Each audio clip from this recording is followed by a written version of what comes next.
Hello everyone. Welcome back to my YouTube channel, The Rain and Her Showers. Happy February, happy month of love, transformation, idealization, and dreaming. If you are interested in what the month of February has in store for you astrologically and how to align with those energies, then this video is for you. We will be covering the top transits, the new moon and the full moon that are happening this month, and all the other important astrological transits that are happening in the sky. So before we get into that, I would like to remind you to please like, share, comment, and subscribe if you know anyone who is interested in astrology or likes to live their life using the cosmos and understanding the cosmos, because remember, as above so below. So whatever is happening in the sky affects us here on earth more than we know. Keep in mind though that not every single transit is going to impact every single person the same. This is a general reading. This is a collective reading. If you want to know specifically what is happening for you, you need to go look for your rising sign in your birth chart. What is a birth chart? A birth chart is the picture of the sky the day you were born. You need your birthday, the date, the time, the year, and the place. Those are the 5 things you need. You put it into the internet and then it will generate one for you, an auto-generated birth chart, and most of them will read them for you and give you more insight. But if you would like to, I always do encourage people to try and find astrologers near them, or just do a lot of research on your own. Don't use just that one thing for reading your birth chart. And then once you do that, you can find out your rising sign and you can look at your horoscope for all the transits that are happening, mainly the new moon and the full moon, because those are like the showstoppers that happen every month. Those are like the openers and the closers. Those are the headliners of the zodiac. So if you want to find out your horoscope for those transits specifically, use your rising sign. You can also, if you're an astrology geek like me, look at your moon and your sun sign, but remember the rising sign is the most accurate when looking at horoscopes. Now that we have all of that out of the way, let's get into the juicy details of February. Okay, so it is already February 2nd as I'm shooting this. I have just returned from vacation. I live in South Korea and we just celebrated Solal, which is also known as the Lunar New Year. And so I was off for the whole week at work and I decided to take myself to a beautiful coastal city called Sokcho. If anyone here is from Sokcho or has been to Sokcho, let me know what your favorite part of there was. I think for me, it's just the general chillness of the city. It just felt very chill and calming, but I feel like most coastal cities are like that. If you've ever lived in Cape Town, I think you'd agree, or have ever visited Cape Town. It kind of feels like you're on vacation even when you're not, because I studied there, so I certainly was not there for vacation. But going back to the video, before I digress too far, let's talk about what's happening. So this month is about getting back on track, and this is because of what we have happening on February 23rd or 24th, depending on where you are. Mars, which is currently retrograde, will be going direct. If you don't know what that means, I do have a whole video about Mars being in retrograde. It was first in Leo and now it is in the sign of Cancer. So due to this might have been a time where we're feeling less motivated, less drive, less ambition, less going after our goals, and less of a sense of direction. And this is because when Mars is one retrograde, everything slows down that has to do with ambition, motivation, drive, direction. But it also hates to be in Cancer. It hates to be in Cancer. Cancer is the sign of the home, of the feminine, of, the intuitive, the feeling. Mars is usually all about the masculine, the doing, the action, the moving, the grooving, the acting on. And so to have it in this softer, more feminine, and also more intuitive sign can make us feel very and this is where also you will, if you are in the northern hemisphere, seasonal depression might also play a role in making this transit a lot more difficult. If you find you are somebody who's in the winter likes to go out and explore less and you just feel less motivated, that's something that I struggle with. And so I have to work a lot harder to be active and to remain consistent in winter. But I have good news because, like I mentioned, on the 23rd or the 24th of February, Mars will be going direct. It will still be in the sign of Cancer until April 18th. But at least because it's going direct, we will have a boost in motivation, in drive, in ambition. With that said, though, there will still be a post-shadow period of this retrograde. So only expect things to go full force and to feel more natural and normal by the 3rd or 4th of May, and also once Mars leaves the sign of Cancer, to be honest, because it doesn't really like being there. But things will not be changing overnight, but they certainly will be getting better. Conflicts that you might have not resolved yet, things that you might have like left iffy, and whether this is conflicts between you and a partner, you and a friend, you and a colleague, or a boss or a family member, this time, once the retrograde ends, will be a good time to go back and talk about those things with a more rational mindset and a less attacking and more solving the problem, rather than looking at the person who's involved in the situation as the problem. Even though Asterisk star, sometimes the person is the problem, but that's up to your discretion. You can figure that out. In the northern hemisphere, because we're in winter, like I mentioned, this is a time to really reflect, to reevaluate, take in on all the things we accomplished in the summer, when the sun was out for longer, when the days were longer, when it was warmer, when we had more energy. Sit with your thoughts, think about what you need to think about, and feel what you need to feel. Balance what you need to balance your nervous system. Things have to die in winter in order for new things to bloom. So figure out what parts of yourself, what mindset, what actions, what things need to die, so that you can make room for the spring that is coming, so that they can spring up and bloom and then thrive and, just be their best selves in the summer. The first half of the month, because the sun is in Aquarius, will all be about idealization, analysis, and observation of our emotions, and actually detaching from them to understand them clearly. This is because Aquarius is an air sign. Air signs are all about the intellectual, the thinking, the academia behind it all, right? And Aquarius is a humanitarian sign, so it usually thinks not only of itself but others and the collective in general. And so for those of you who might know, there's a lot of things happening in the world right now, right? In terms of war, in terms of genocides, unfortunately, in terms of just political changes and craziness. And because it's Aquarius season, you will see that a lot of people will start to think a lot more about how they can actively help those who are in need, right? And how they can actively participate and speak out. Think about, do practical things to help the people who need the help.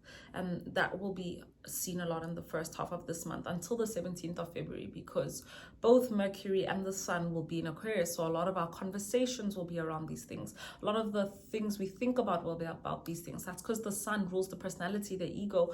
It rules what we see first. And Mercury is all about communication and idealization and learning and just any kind of communication, whether it's verbal or written or spoken. And so you will see a lot more of that, which is good.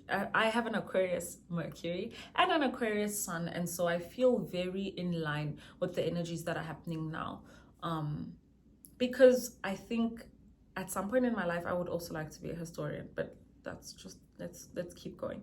But then in the second half of the month, you will feel things kind of have a shift, in that we will be more in touch with our emotions. This is because the Sun will be moving into the water sign of Pisces. Pisces is the last zodiac sign, meaning that it has every little bit of like all the other 11 zodiac signs, including itself. It's sometimes evolved Pisces people can be really considered as the people who understand every zodiac sign, because they have a part of every zodiac sign within them. And this will be a time to really engage with our emotions, sit with them, and not just idealize them and detach from them, but actually feel them, right? So in Aquarius season, we were analyzing and detaching and like looking at it from an outward perspective. We were more sympathizing with our emotions. But then we move into Pisces season, you empathize. You're like, oh, this is what I'm feeling. Why am I feeling this? How do I continue to let myself feel it in a healthy way? And how do I realize that I cannot go over it, I can only go through it? Also, Mercury will move to Pisces, so our conversations will be more emotional, more sensitive. It will actually give way for people to be more honest about their emotions and feel like they can be vulnerable and sensitive without being judged or ridiculed for it. This is perfect for romantic relationships this time, even though some astrologers will tell you the first 3 days of this month are actually better than Valentine's Day in terms of romance. And this is because of the trine that is happening between Venus and Neptune, if I'm not mistaken. But I still think personally that because Pisces will be having so many planets will be in Pisces, right? I think it will help people actually really be in touch with their emotions and use their emotions to navigate them. Remember, your emotions are not your enemy. Your emotions are there to guide you and show you, I am sad. Okay, why am I sad? How can I make myself less sad?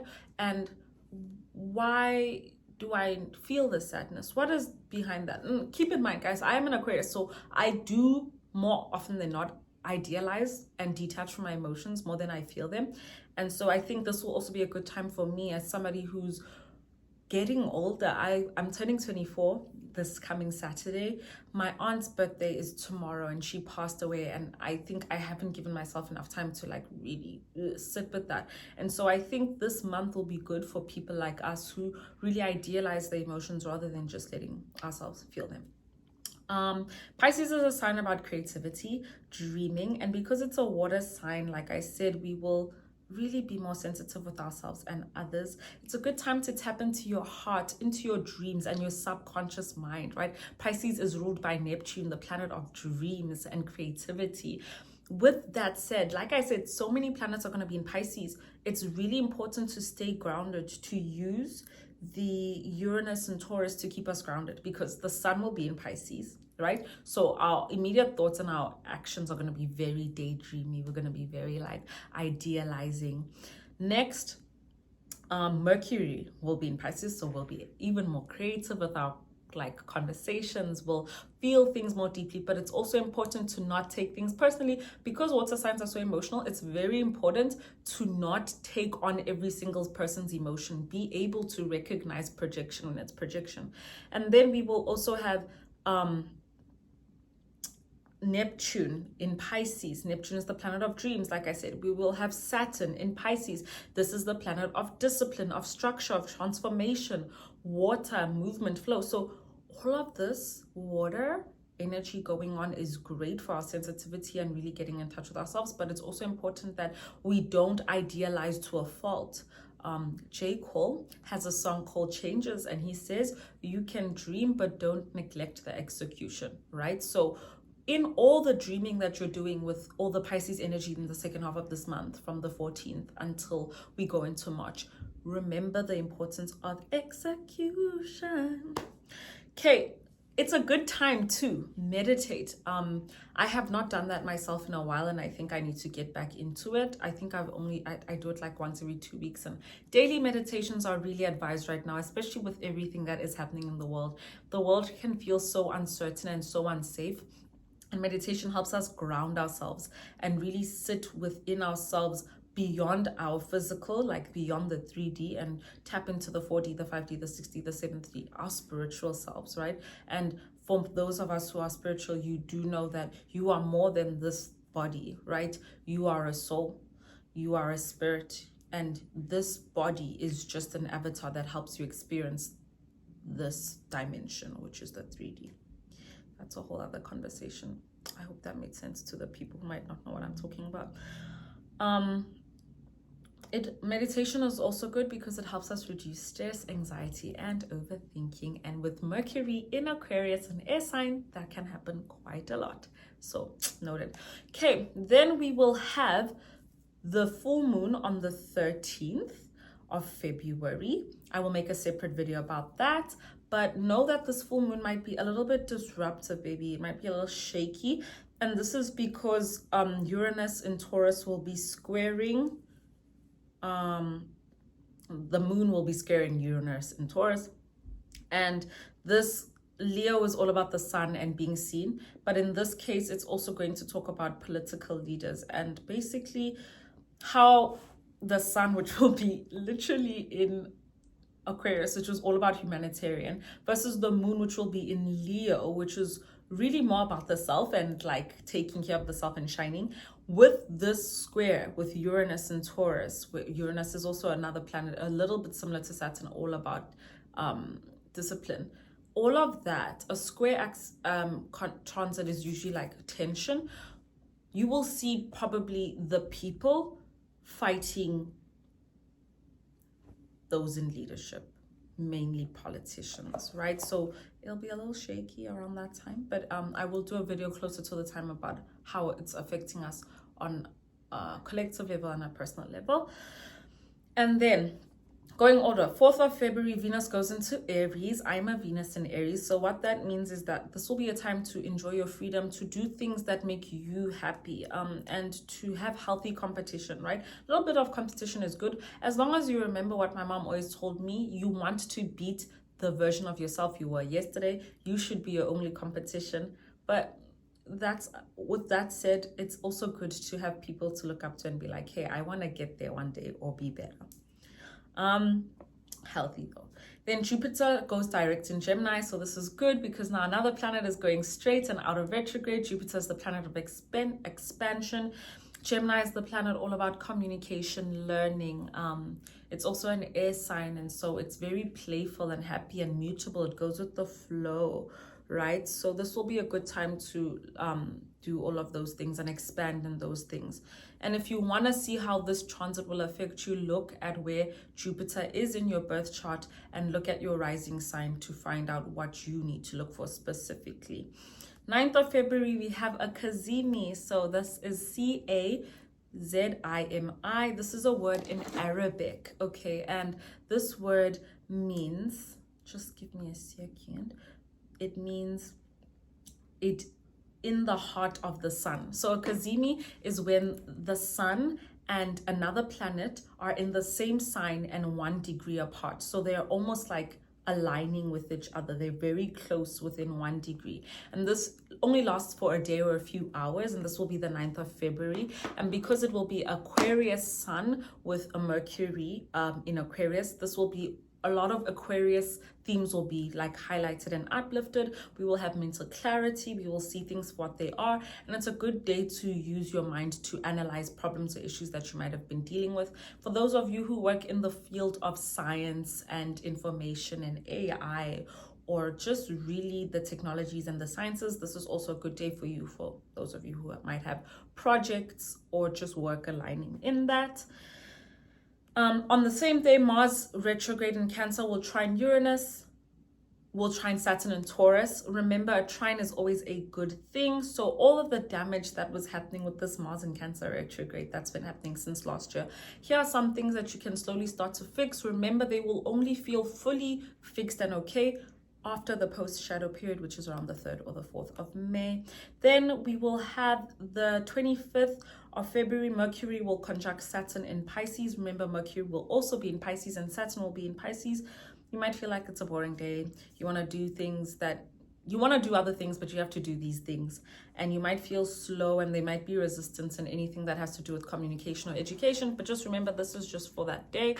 And it's a delay. But remember, a delay is not always a denial. It just means a detour sometimes, or just patiently waiting. And then we have the new moon in Pisces on the 28th of February. The new moon will be squaring Jupiter in Gemini. I told you earlier that a square is a bit more of a challenging transit. It doesn't always mean bad, but there will also be a sense of positivity and optimism. And this is because this is what Jupiter brings in. If you know any Sagittariuses or Sag risings, these are people who, no matter how tough the going gets, they do try to find the silver lining, and that's because of Jupiter. It's the planet of optimism, of luck, of expansion, and we will feel optimism and all of those themes with our dreams, our relationships, our education, and this is because it is in Gemini, which affects those themes. Jupiter is sextiling Venus, which will still be in the sign of Aries, if I'm not mistaken. This will be an uplifting transit that will give us a lot of a more positive feeling to the difficult start of 2025. And because it is in Pisces, remember I said it's a planet all about a sign, all about dreams and the intuitive and the world beyond this, right? Beyond the physical, beyond what we can see, beyond the chakras, the first three chakras, more like the heart, the throat, the third eye, and the crown, right? You're looking from here up. You want to use that energy to do vision boards, to do mood boards, and to really just work with the element of water. If you live near the beach, that's a good day to visit the beach. Speak your intentions to the water. If you live near a body of water, do that. You know, we also just had the full moon, the new moon in Aquarius, and I was near the beach. I just felt so serene to just look at it and look at the water move.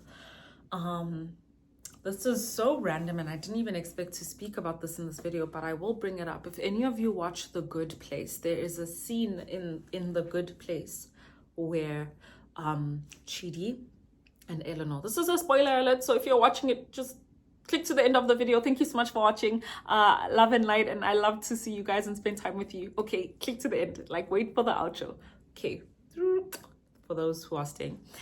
Chidi decides that now that they've gotten into the real good place, the way to make the real good place actually feel amazing is to let it end, right? Because if there's eternity, it just starts to become mundane. The whole thought process of this is that what makes being human special is death. The fact that we all know this is coming to an end one day, right? Whether you believe in reincarnation or not, whether you are agnostic, atheist, Christian, Buddhist, any kind of faith or religion, we all know that the most sure thing after life is death, and that makes being alive more special, right? So they say, okay, once you're ready to leave the good place, you go through this door and you don't know what happens.